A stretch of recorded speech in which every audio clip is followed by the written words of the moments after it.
Puspusan na ang investigasyon ng Civil Aviation Authority of the Philippines o CAAP para alamin ang totoong nangyari sa Nueva Ecija helicopter crash na nangyari nitong Sabado. Sa inisyal na impormasyong hawak ng otoridad, may senyales na raw ng pagpalya ang makina ng sasakyan nang magtungo ito sa Binalonan. Ang detalye sa report ni Kyle Bulyas.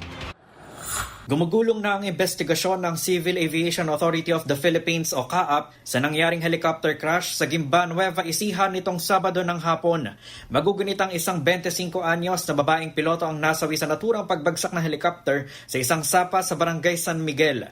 Batay sa hawak na impormasyon ng CAAP, galing sa Maynila ang helicopter at nagtungo ito sa Baguio City upang magbaba ng isang pasahero. Pagkatapos ito ay nagtungo naman ito sa Binalonan para magsagawa ng refueling, pero iniulat ng Binalonan Airport officials na nahirapang mag-restart ng makina ang naturang chopper bago ito tuluyang umalis sa lugar.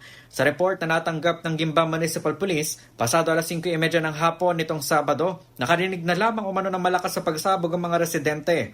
Doon na nila nakita ang bumagsak na chopper na agad namang nirespondihan ng mga residente pero bangkay na ng ma-recover ang katawan ng babaeng piloto.